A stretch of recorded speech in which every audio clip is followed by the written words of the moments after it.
കോട്ട്ലാൻഡ് saint Andrews Malankara സുറിയാനി കത്തോലിക്ക പള്ളിയിലെ അന്ത്രയോസ് ശ്ലീഹായുടെ തിരുനാൾ ദിനത്തിൽ കുര്യാക്കോസ് തടത്തിലച്ച് വിശുദ്ധ കുർബാനമധ്യേ നടത്തിയ പ്രസംഗം. സഹോദരി സഹോദരന്മാരെ, ഗ്ലാസ്ഗോയിലെ നമ്മളുടെ മിഷൻ പത്രോസിന്റെ സഹോദരനായ വിശുദ്ധ അന്ത്രയോസ് ശ്ലീഹായുടെ നാമത്തിലാണ് സ്ഥാപിക്കപ്പെട്ടിരിക്കുന്നത്. വേദപുസ്തകത്തിൽ കർത്താവിൻ്റെ 12 ശിഷ്യന്മാരിൽ 2 ജോഡി സഹോദര ശിഷ്യന്മാരുണ്ട്. ഒന്ന് നാം ഇപ്പോൾ വായിച്ചു കേട്ട പത്രോസും അന്ത്രയോസും, രണ്ടാമത്തത് യാക്കോബും യോഹന്നാനും. അങ്ങനെ 2 പേര് ഇരട്ടകൾ, 2 പേര് 4 ശിഷ്യന്മാർ സഹോദര ശിഷ്യന്മാരാണ്. അത് 2 കുടുംബത്തിൽ നിന്നായിട്ട്.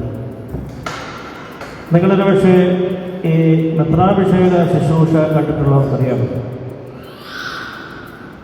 പ്രധാന കാർമ്മികരും മറ്റ് കാർമ്മികരുമെല്ലാം വന്നതിന് ശേഷം 2 മെത്രാച്ചന്മാരെ പറഞ്ഞു വെച്ചിട്ട് സ്ഥാനാർത്ഥിയായ സ്ഥാനാർത്ഥിയെ 2 പേര് കൂട്ടിക്കൊണ്ട്, അവർ 2 മെത്രാച്ചന്മാർ അവർ കൂട്ടിക്കൊണ്ട് വന്ന് എപ്പിസ്കോപ്പൽ സനഹദോസം മുമ്പിൽ, അധ്യക്ഷൻ്റെ മുമ്പിൽ നിർത്തിയിട്ട് അദ്ദേഹം പറയും, പരിശുദ്ധ റൂഹ ഈ സഭയിൽ എപ്പിസ്കോപ്പയാകുവാൻ വിളിക്കുന്നതെന്ന് പറയുമ്പോൾ അദ്ദേഹം മുട്ടുകുത്തി ഞാനത് സ്വീകരിക്കുകയും അംഗീകരിക്കുകയും ചെയ്തു.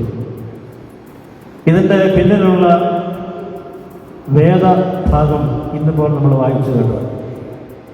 ബാക്കി 3 സുവിശേഷങ്ങളിലും പത്രോസിനെയും അന്ത്രയോസിനെയും കർത്താവ് ഒരുമിച്ച് വിളിക്കുന്നതായിരുന്നു.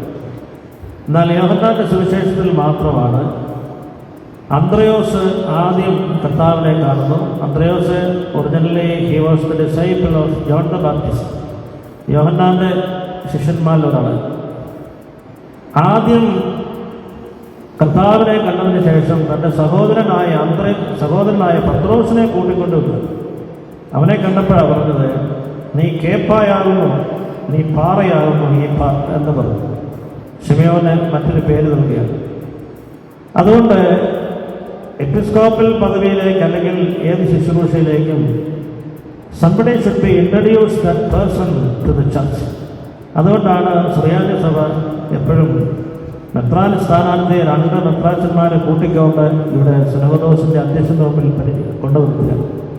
ഇത് തന്നെ നമ്മുടെ മാമോദീസായിലുണ്ട്. നമ്മുടെ ഗോഡ് പേരൻസ് എന്ന് പറഞ്ഞാൽ 2 പേര് ഈ കുഞ്ഞിനെ വേണ്ടി സഭയെ പരിചയപ്പെടുത്തി.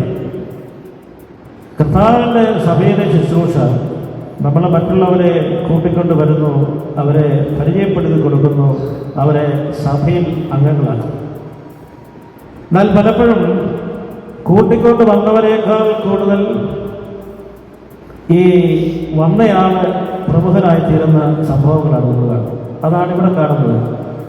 അന്ത്രയോസാണ് ആദ്യം പോയതും കൂട്ടത്തിൽ താമസിച്ചതും സഹോദരനെ കൂട്ടിക്കൊണ്ട്. പക്ഷേ സഹോദരൻ പത്രോസ് അന്ത്രയോസിനെ സർപ്പാസ് ചെയ്തു പോയെന്നുള്ളതാണ്. എന്നാൽ കൂട്ടിക്കൊണ്ട് വന്നയാണ് എന്ന നിലയിൽ അദ്ദേഹത്തിന് പ്രത്യേകമായൊരു സ്ഥാനം. പക്ഷേ പത്രോസാണ് സഭയിലെ തലവനായത്. അത് ദൈവത്തിൻ്റെ നീതിയെ നമുക്കാർക്കും ചോദ്യം ചെയ്യാൻ യാതൊരു അവകാശമില്ല. അതുപോലെ തന്നെയാണ് മോശയാണ് ഈജിപ്തിൽ നിന്ന് ഇസ്രായേൽ ജനത്തെ കൂട്ടിക്കൊണ്ട് മറുതലിച്ച് ഈ ജനത്തെയും കൊണ്ട് മരുഭൂമിയിൽ 40 സംവത്സരക്കാലം നടത്തിക്കൊണ്ട് വന്നിട്ട് കനാൻ നാട് നോക്കിക്കണ്ടതേ ഉള്ളൂ. പക്ഷേ അദ്ദേഹത്തിൻ്റെ പിൻഗാമിയായ യോശുവയാണ് ഈ ജനത്തെയും കൊണ്ട് വാഗ്ദത്ത നാട്ടിലേക്ക് പ്രവേശിക്കുന്നത്. അപ്പോൾ നമ്മളെ എല്ലാവരെയും സംബന്ധിച്ചും ദൈവത്തിന് ഓരോ നിയമമാണ്. നീ എന്ത് ചെയ്യണം, നീ എന്നാ ചെയ്യണം. നമ്മുടെ എല്ലാവരുടെയും ജീവിതത്തിൽ ദൈവം കുറിച്ച് വെച്ചിരിക്കുക. ഇവിടെ ഈ അന്ത്രയോസ് ശ്ലീഹായുടെ പെരുന്നാൾ നമ്മൾ ആഘോഷിക്കുമ്പോൾ നമ്മളുടെ മനസ്സിൽ വരേണ്ട ഒരു കാര്യം എപ്പോഴും നമ്മളെ സംബന്ധിച്ച് ദൈവത്തിൻ്റെ നിയോഗം കൂട്ടിക്കൊണ്ട് വരാനാണ്. കൂട്ടിക്കൊണ്ട് വന്നയാണ് നമ്മളെക്കാൾ വലിയ ആളായി പോകുന്നത്. ഇത് പലപ്പോഴും സംഭവിക്കാറുണ്ട്. നമ്മുടെ സഭയിൽ തന്നെ ഒരച്ഛൻ്റെ റീജൻസിക്കാരനായിരുന്ന ആൾ ആ സഭയിലെ മെത്രാച്ചനായി വരും. ഒരച്ഛൻ്റെ റീജൻസിക്കാരൻ.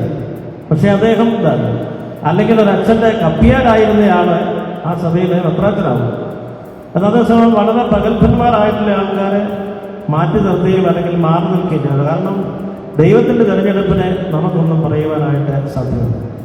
ഈ അന്ത്രയോസ് ശ്ലീഹയുടെ നാമത്തിൽ ആയിരിക്കുന്ന നമ്മുടെ ഈ ദേവാലയം അല്ലെങ്കിൽ നമ്മുടെ ഈ മിഷൻ നമ്മളെ മറ്റുള്ളവരെ കൂട്ടിക്കൊണ്ടുവരികയും ദൈവത്തിനെ പരിചയപ്പെടുത്തുകയും അങ്ങനെ നമ്മളുടെ സമൂഹം വലുതാകുകയും ദൈവത്തെ ആരാധിക്കുന്നവർ കൂടി വരുവാനിടയായിത്തീരും.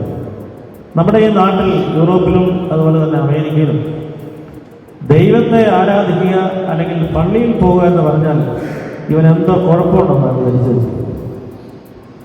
പള്ളിയിൽ പോയാൽ ഇവനെന്തോ കുഴപ്പമുണ്ട്. നമ്മുടെ നാട്ടിൽ നേരെ വെച്ചാൽ പള്ളിയിൽ പോകാതിരിക്കുകയാണെങ്കിൽ എന്തെങ്കിലും കുഴപ്പമുണ്ട്. പക്ഷേ ഇവിടെ പള്ളിയിൽ പോയാൽ കുർബാനയ്ക്ക് പോകുന്നവരാണെങ്കിൽ അവനെന്തോ അടിസ്ഥാനപരമായിട്ട് something fundamentally wrong with him or with care എന്നുള്ള അർത്ഥത്തിലാണ്. അവിടെയാണ് നമുക്ക് നമ്മളുടെ വിശ്വാസം കാത്തുകൊള്ളുവാനും ആൾക്കാരെ കൂട്ടിക്കൊണ്ടുവരുവാനും നമ്മളുടെ വിശ്വാസത്തിൻ്റെ ശക്തിയിൽ നമുക്ക് ഒരുമിച്ച് കൂടി നമ്മളുടെ കൂട്ടായ്മ ബലപ്പെടുത്തുവാനായിട്ട് സാധിക്കും. എബ്രായ ലേഖനത്തിൽ പറയുന്നുണ്ട്, സാക്ഷികളുടെ വലിയ ഒരു സമൂഹം എൻ്റെ ചുറ്റും നിൽക്കുന്നതുകൊണ്ട് പാപത്തെയും ലോകത്തെയും വിട്ടോടുവാൻ എനിക്ക് സാധിക്കും. ഇതുപോലെയുള്ള ഒരു രാജ്യത്ത് അല്ലെങ്കിൽ യൂറോപ്പിൽ നമ്മൾ വസിക്കുമ്പോൾ ദൈവീക കാര്യങ്ങളെ പള്ളിയിൽ പോകുന്നതെല്ലാം ഏതോ വശത്തരമാണെന്നും ഇനി എന്താണത് തിന്മയെന്ന് പറയുന്ന കാലം അനധികൃതമായിട്ട് പരിപാലിക്കും. അങ്ങനെയുള്ള ഒരു രാജ്യത്ത് നമ്മൾ താമസിക്കുമ്പോൾ നമ്മളുടെ കൂട്ടായ്മ വർദ്ധിപ്പിക്കുകയും വർദ്ധമാനമാകുകയും തമ്മിൽ നമ്മൾ പരസ്പരം സ്നേഹവും ഐക്യവും കാണിച്ച് കർത്താവിനെ മഹത്വപ്പെടുത്തുവാൻ, അവിടുത്തെ സഭയെ പ്രബലപ്പെടുത്തുവാൻ നമുക്ക് സാധിക്കും. അതിൻ്റെ അകത്ത് നമ്മൾ ഓരോരുത്തരുടെയും ഇൻവോൾവ്മെൻറ്റ് ചെറുതാണെങ്കിൽ പോലും അത് ദൈവത്തിന് മുൻപാകെ വളരെ വലുതാണ് എന്നുള്ളത് നമ്മളെപ്പോഴും ഓർത്തിരിക്കേണ്ടതാവും. ഈ സഭയിൽ പത്രോസ്ലീഹ റോമിലെ അപ്പസ്തോലൻ, അന്ത്രയോസ്ലീഹ കോൺസ്റ്റാന്റിനോപ്പിളിലെ അപ്പസ്തോലനാണ്. നിങ്ങൾക്കറിയാമല്ലോ, റോമ സാമ്രാജ്യം വളരെ വിപുലമായി കഴിഞ്ഞപ്പോൾ അതിൻ്റെ ഈസ്റ്റേൺ പ്രവിശ്യയായ കോൺസ്റ്റാന്റിനോപ്പിൾ, ഇപ്പോൾ അവർ ഈസ്റ്റാൻബുൾ എന്നൊക്കെയാണ് പറയുന്നത്. അതിൻ്റെ പേര് മാറ്റി കോൺസ്റ്റാന്റിനോപ്പിൾ എന്ന് പറഞ്ഞാൽ ഈ കോൺസ്റ്റന്റൈൻ ചക്രവർത്തിയാണ് AD 313 എഡിക്റ്റ് ഓഫ് മിലാൻ വഴിയായിട്ട് ക്രൈസ്തവ സഭയ്ക്ക് സ്വാതന്ത്ര്യം.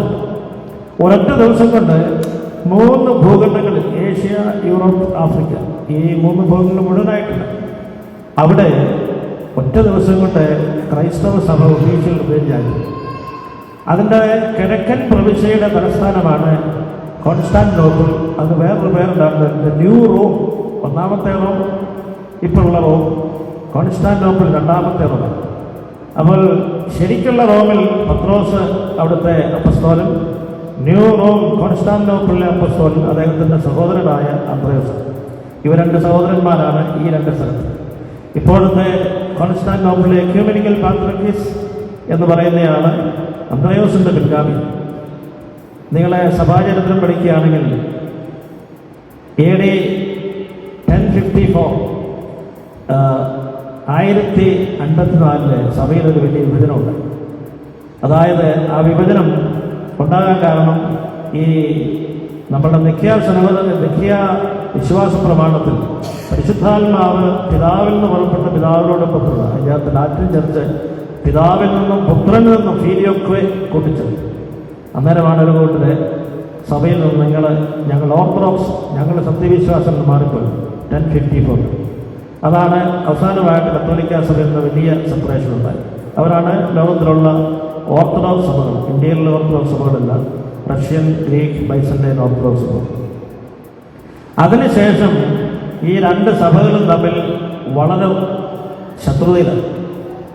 കോൺസ്റ്റാന്റിനോപ്പിളിലെ പേട്രിയാർക്കും അതുപോലെ തന്നെ റോമിലെ മാർപ്പാപ്പായും തമ്മിൽ യാതൊരു ബന്ധവുമില്ല. പക്ഷേ 500 വർഷങ്ങൾക്ക് ശേഷം ഒരു ഡയലോഗ് നടന്ന് 2 പേരും പരസ്പരം അങ്ങോട്ടും ഇങ്ങോട്ടും ശക്തിയുള്ളവരായിരുന്നുകൊണ്ട് എവിടെ ചെന്ന് 2 പേരും ഒരുമിച്ച് കൂടും എന്നുള്ളത്. കോൺസ്റ്റാന്റിനോപ്പിളിൽ വന്നാൽ കത്തോലിക്ക സഭയ്ക്കൊരു പ്രയാസം, റോമിൽ പോയാൽ കോൺസ്റ്റാന്റിനോപ്പിളിലെ സഭയ്ക്കൊരു പ്രയാസം. അതുകൊണ്ട് ഇവർ 2 കൂടെ പോൾ 6 മാർപ്പാപ്പായും കോൺസ്റ്റാന്റിനോപ്പിളിലെ ecumenical patriarch Athenagoras. Ecumenical patriarch എന്ന് പറഞ്ഞാൽ ലോകത്തിലുള്ള എല്ലാ ഓർത്തഡോക്സ് സഭകളുടെയും ഒരു തലവനായിട്ടാണ് എക്യൂമെനിക്കൽ പേട്രിയാർക്ക്. പക്ഷേ അദ്ദേഹത്തിന് റോമിലെ മാർപ്പാപ്പായുടേതുപോലെ മറ്റ് സഭകളുടെ മേൽ യാതൊരു അവകാശവുമില്ല. അവരെല്ലാവരും ഒരുമിച്ച് കൂടുമ്പോൾ ആദ്യത്വം വഹിക്കാമെന്ന് മാത്രമേ ഒരു കാര്യത്തിനും ഇഗ്നോർ ചെയ്യാനായിട്ട് അവകാശമില്ല. അദ്ദേഹമാണ് എക്യൂമെനിക്കൽ പാത്രിക്സ്. ആ ഒരു സഹോദരൻ സഭയുടെ മുഴുവൻ സാർവത്രിക സഭയുടെ തലവൻ, മറ്റേ ആളിങ്ങോട്ട് വിഭജിക്കപ്പെട്ട ലോകത്തിലുള്ള ഓർത്തഡോക്സ് സഭകളുടെ എല്ലാം ഒരു ദൃശ്യ തലവൻ, പക്ഷേ വലിയ അധികാരാവകാശമുണ്ട്. 1054 നടന്ന വിഭജനം 500 വർഷങ്ങൾക്ക് ശേഷം 1964 എക്സാക്റ്റായിട്ട് പറഞ്ഞാൽ ജനുവരി മാസം 6-ാം തീയതി ദനഹാ പെരുന്നാളിൽ അത്തനാഗോറസ് എന്ന് പറയുന്ന കോൺസ്റ്റാന്റിനോപ്പിളിലെ പാത്രിയർക്കീസും റോമിലെ മാർപ്പാപ്പ പോളാറാമൻ മാർപ്പാപ്പയും അവർ രണ്ടുപേർക്ക് ഒരുമിച്ച് വരാവുന്ന സ്ഥലം ജെറുസലേമിലെ മൗണ്ട് ഒലീവ്. അവിടെ മൗണ്ട് ഒലീവിൽ ഈ രണ്ട് മെത്രാച്ചന്മാർ, ഈ രണ്ട് സഭയുടെ തലവന്മാർ ഒരുമിച്ച് കൂടുകയും അവർ പരസ്പരം ആശ്ലേഷിക്കുകയും ഒരു ഐക്യത്തിൻ്റെ പാതയിൽ എന്ന് പറഞ്ഞാൽ രണ്ട് സഭകളായിട്ടാണ്, പക്ഷെങ്കിൽ സഹോദരന്മാർ ഒരുമിച്ച് കൂടി ആശ്ലേഷിക്കുക. അതിനെ ചരിത്രം വിശേഷിപ്പിക്കുന്നത് സഹോദരന്മാരായ അപ്പസ്തോലന്മാരുടെ പിൻഗാമി പത്രോസും അന്ത്രയോസും ഒരുമിച്ച് 500 വർഷങ്ങൾക്ക് ശേഷം ആലിംഗനം ചെയ്യുന്നു.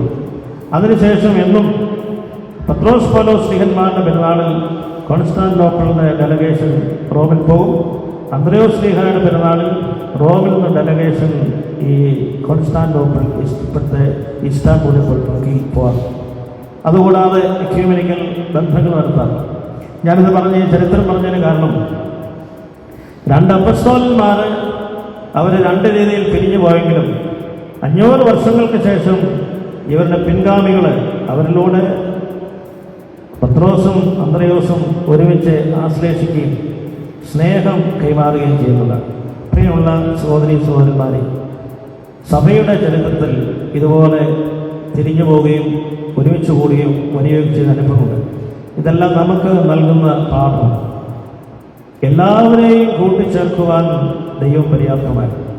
പക്ഷെങ്കിൽ ദൈവത്തിൻ്റെ പരിശുദ്ധാത്മാവിന് നമ്മളെ വിധേയപ്പെടുത്തുമ്പോൾ ദൈവത്തിൻ്റെ പരിശുദ്ധാത്മാവ് നമ്മളുടെ വഴികളിൽ നമ്മളെ കൂട്ടിച്ചേർക്കുകയും അനുഗ്രഹിക്കുകയും ചെയ്യും എന്നുള്ളതാണ്. വിശുദ്ധ അന്ത്രയോസ് ശ്ലീഹായുടെ തിരുനാളിൻ്റെ മംഗളങ്ങൾ നേരുന്നു.